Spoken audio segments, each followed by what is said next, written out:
मैं हूं अंजलि और आप देख रहे हैं PRJ न्यूज।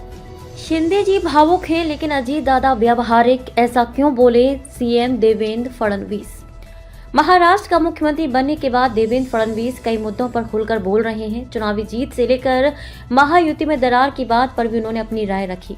जब उनसे पूछा गया कि क्या डिप्टी सीएम एकनाथ शिंदे नाराज चल रहे थे तो उन्होंने कहा कि ये सब अफवाह है।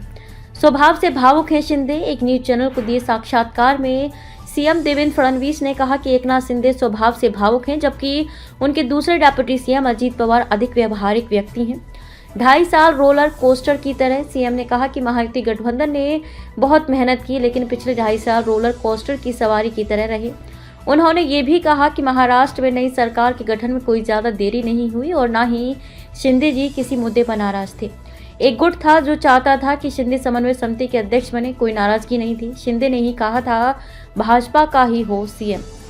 फडणवीस ने कहा कि दिल्ली में जब हमारी बैठक हुई तो एकनाथ शिंदे ने माना था कि भाजपा के पास अधिक विधायक हैं, इसलिए मुख्यमंत्री भाजपा का ही होना चाहिए। डिप्टी सीएम बनने के लिए मैंने शिंदे को समझाया। ये पूछे जाने पर कि क्या एकनाथ शिंदे डिप्टी सीएम बनने के इच्छुक नहीं थे, देवेंद्र फडणवीस ने जवाब दिया कि अगर कोई पार्टी प्रमुख सरकार से बाहर होता है तो पार्टी ठीक से नहीं चल सकती। मैंने शिंदे जी को ये बात समझा दी। उधर शिवसेना नेता उदय सामंत ने कहा कि एकनाथ शिंदे डिप्टी सीएम बनने के इच्छुक नहीं थे। पार्टी विधायकों और नेताओं ने जोर देकर कहा कि उन्हें सरकार का हिस्सा होना चाहिए, क्योंकि यह सुनिश्चित करना उनकी जिम्मेदारी है कि उनके द्वारा शुरू की गई योजनाओं को आगे बढ़ाया जाए। शिवसेना विधायक भरत गोगावले ने शुक्रवार को कहा कि एकनाथ शिंदे ने भाजपा से महत्वपूर्ण गृह विभाग मांगा है और पोर्टफोलियो आवंटन पर बातचीत चल रही है।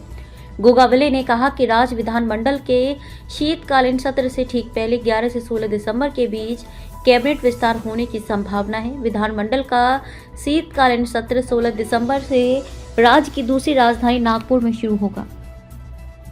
खबरों में अब तक लिए बस इतना ही। मिलते हैं फिर ऐसी ही बड़ी खबर के साथ। तब तक लिए नमस्कार और देखते रहिए PRJ न्यूज। अगर आपको वीडियो पसंद आई हो तो लाइक, कमेंट व शेयर करें और हमारी YouTube चैनल PRJ न्यूज को सब्सक्राइब कर बेल आइकन को प्रेस करें।